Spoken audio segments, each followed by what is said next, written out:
Hey there, Dr. Dallas Bragg here, recovery coach for gay men who want to break free from the addictive patterns of crystal meth and live their best and highest life. Today, we are talking about boundaries and how they can set you free in your recovery. So if you have experience with crystal meth, you will know that boundaries are pretty much non-existent in that scene. On this channel, you're going to find lots of resources to help you not only create boundaries and keep them, but break free from TINA altogether and attain your best and highest self. Also, don't forget to look for my podcast. It's called The Aftermath, and it's found here on this channel as well. I drop a long form video just like this one every Saturday. So please turn on the notification bell, subscribe to the channel so you don't miss any of my videos. By the way, if you're interested in my one-on-one coaching program, it's called Recovery Alchemy. The link to apply is in the show notes. Through weekly one-on-one sessions with me, weekly group sessions with other guys, and daily accountability from yours truly, your life could look much differently than it does now in only 6 months. All right. Today, the topic, we're diving deep into something that many of us have struggled with throughout our lives, long before crystal even entered the picture, right? Boundaries. Not just what they are, but how they become the foundation of a life worth staying present for. I'm sure you know the question well. What you into? Dear Lord, how many times have I asked other guys what you into or received that fucking question, right? On a dating app. Invariably, after sending my portfolio of nudes and they were approved by my potential hookup, that would be the next question, right? What you into?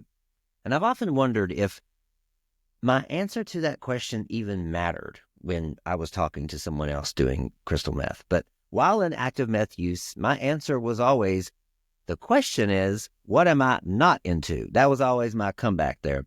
This inference to my wildness would usually be met with a high level of satisfaction on the other end of that message from another TINA user, right? And it was truthful, actually. I was always down for anything, anytime, anywhere.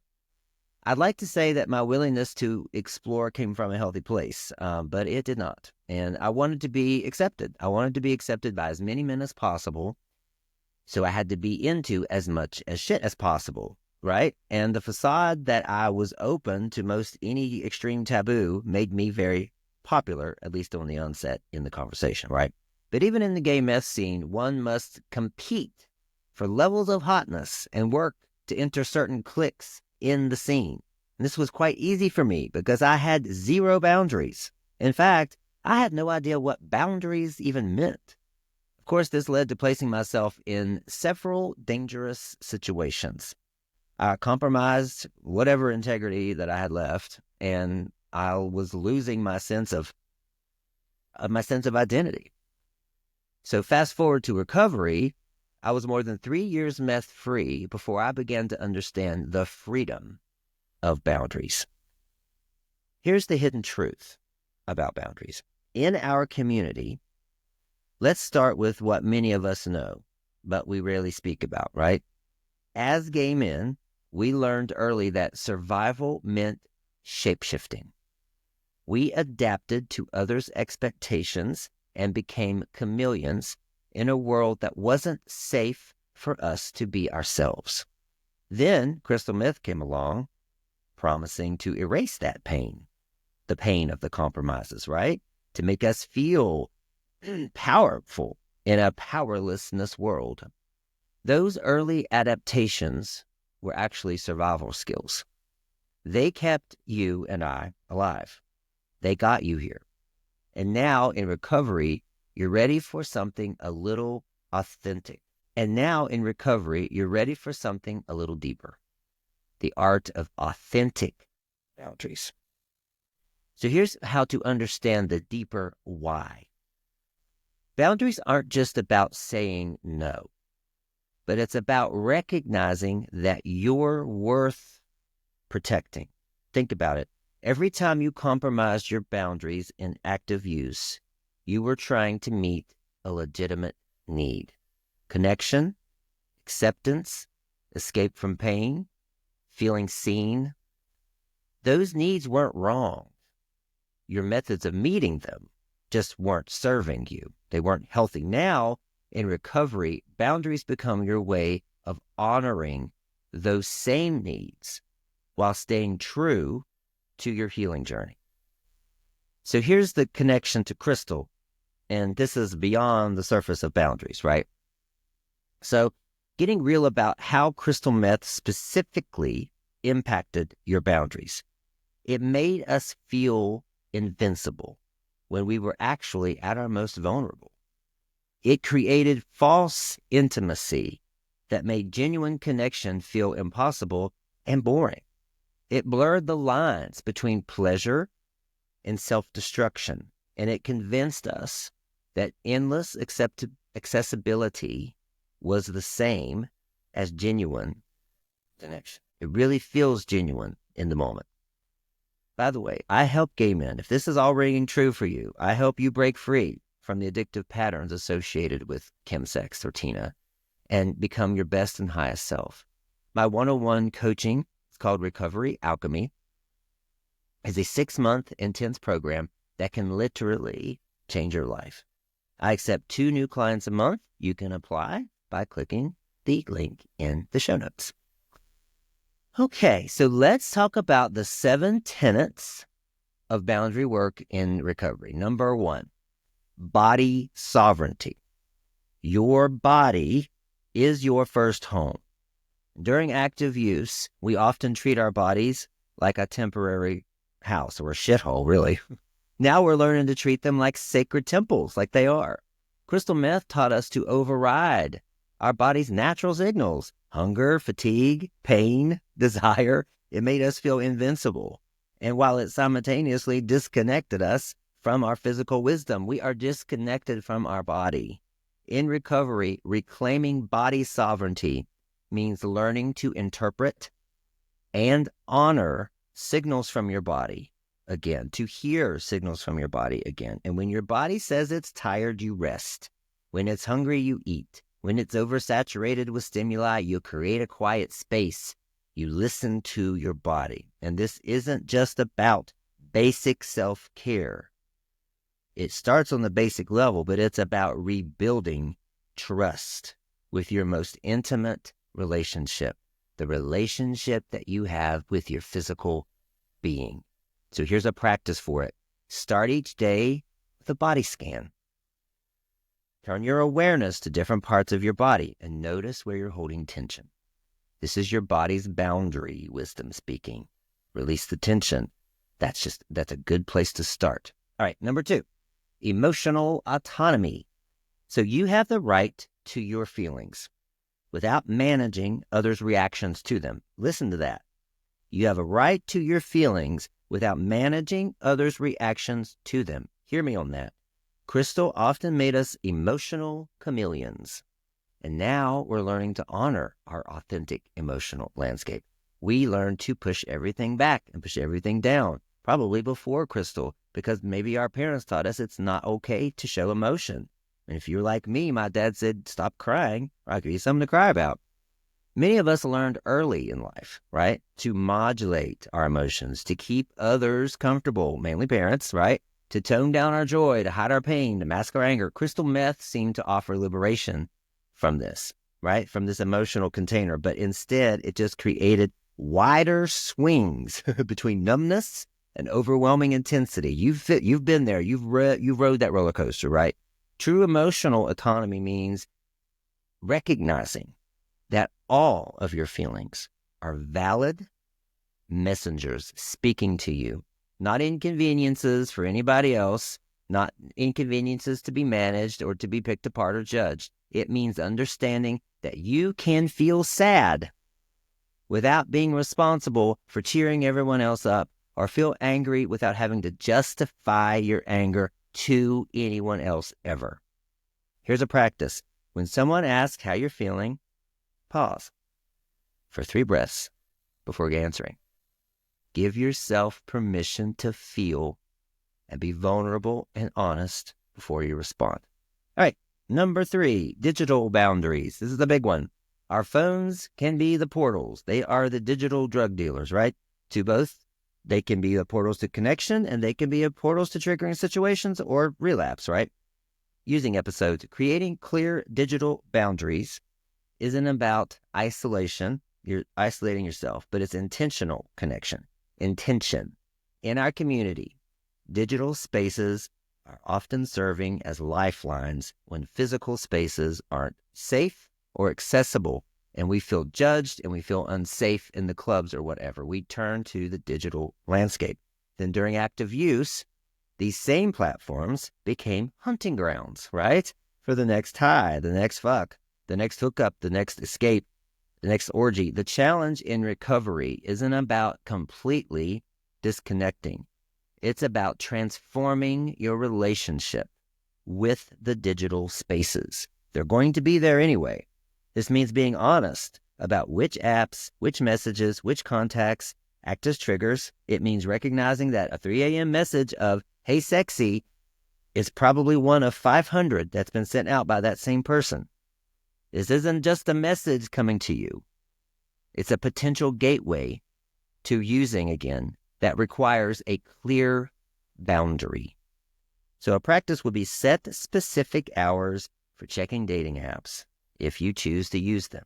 Create a recovery-first policy for your phone after certain hours. 8 p.m. to 8 a.m., you're not with it. That's an example of a boundary. Number 4, sexual boundaries. Perhaps one of the most challenging areas for many of us, right? Crystal meth often blurred or obliterated our sexual boundaries. Reclaiming them is sacred work, consistent work, and patient work. The intersection of crystal meth and sexuality in our community created particular challenges around sexual boundaries in a community that hardly has any anyway. The drug didn't just enhance our sexual experience, it often became inseparable from them. It's creating a tangled web of triggers where sexual desire and craving the substance became indistinguishable. They're fused together. So in recovery, setting sexual boundaries isn't about shame or being a buzzkill or repressing your sexual liberation. It's about reclaiming your sexuality as something sacred and separate from substance use. This means learning to recognize authentic desire, understanding your triggers, and giving yourself permission to explore intimacy at your own pace, in your own way, even if that means taking a period of sexual sobriety, right? Or reset your relationship with your body and your desires. It's a process. Sexual reintegration is a journey of it all in itself. Here's a practice. Before any sexual encounter, check in with your body's wisdom.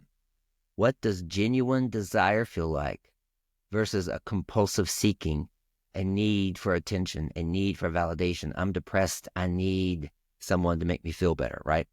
All right, number 5, recovery space boundaries.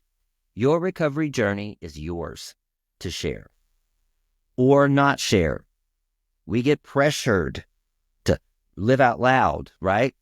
You get to choose how much, when, and with whom you share your story with. In the age of social media and constant connection, there is all sorts of pressure to be completely open about your recovery journey, and there is value in it for certain individuals. To turn our pain into inspiration and our struggle into teachable moments, all of that is great. And while sharing it's powerful, it can be healing, and it's crucial to remember that your recovery story is your own sacred ground. Not everybody has earned the right to walk on it. This means being selective about which parts of your journey you share in meetings, on social media, with family, with friends. It means recognizing that privacy isn't secrecy. It's protection of your healing process. Some chapters of your story might just be for you, or you and your sponsor, or you and your therapist, you and your coach, you and your closest support circle, while others might be ready to be shared more widely. Other parts of your stories are ready to be shared more widely. That's fine. Don't be pressured that you have to share it all, especially if you've been in the crystal meth scene. So here's a practice. Create a script for when you don't want to share. Right? I'm focusing on my own journey right now, but I appreciate you asking. Practice saying that. Number 6, time boundaries. Time management in recovery isn't about productivity. It's about protection. Your time is a non-renewable resource. During active use, time became fluid, right? Tea time. He's on tea time. You know, when you text the dealer and he says, I'm on my way, it could be 2 hours, 5, 6, 10, could be 3 days from now, right? I had a dealer that showed up 4 days later after he said he was on the way. It becomes meaningless. Days blended into nights, right? Weekends disappeared into binges. The concept of scheduling, it feels irrelevant. Now in recovery, learning to structure and protect your time is a crucial act of self-care, self-preservation. This isn't about becoming rigid or inflexible. It's about recognizing that every yes to something is a no to something else, yourself. So when you say yes to a late night gathering that might be triggering, you're saying no to your morning meditation or your meeting. When you overcommit to helping others in recovery, you might be saying no to your own rest and integration time. Time boundaries require us to be honest about our energy levels, our triggers, and our need for restoration. So here's a practice. Before saying yes to any commitment, ask yourself, does this support my recovery or drain my resources? Number 7, energy boundaries. Learning to recognize and honor your energetic limits is very crucial. Crystal meth lied to us about our energy reserves, right? Makes us the Energizer Bunny, if you know what that is. Always on the go, always thinking you can get it all done. Now we're learning our true rhythm, right? The true natural rhythm of a human. Crystal meth created an artificial sense of limitless energy, making us feel like we could push through any boundary, stay up for days, and maintain an intensity that was ultimately unsustainable. Crash, right? In recovery, we're learning that energy is a sacred currency. It needs to be monitored, protected, and consciously distributed. This means learning to recognize energy vampires too, in all of their forms. The friend who always needs emotional support but never reciprocates. You know them. The social situations that leave you depleted rather than energized. The work commitments that push you beyond your health limits. Setting energy boundaries means becoming attuned to your natural rhythms and honoring them, even when others might not understand. It's not your job to help them understand. It means learning to say, I need to recharge, without guilt, and recognizing that your energy reserves are as important to protect as your physical abstinence from meth. Here's a practice. Keep an energy journal for 1 week. Notice what fills your tank and notice what depletes it. All right, so let's go a little bit deeper into the understanding of protection. Boundaries aren't walls. They're filters. They let in what serves your highest good, and they filter out what doesn't. They're not rigid. They're responsive. They're not punitive. They're protective. Think of boundaries like the membrane of a cell. They're selective. They're intelligent. And they are essential for all life. Without them, we lose our sense of self. With them, we create the conditions for transformation. Your recovery, your revolution. Oh, sorry. Oh my God. Okay. Each boundary you set is an act of revolution against the chaos of meth use.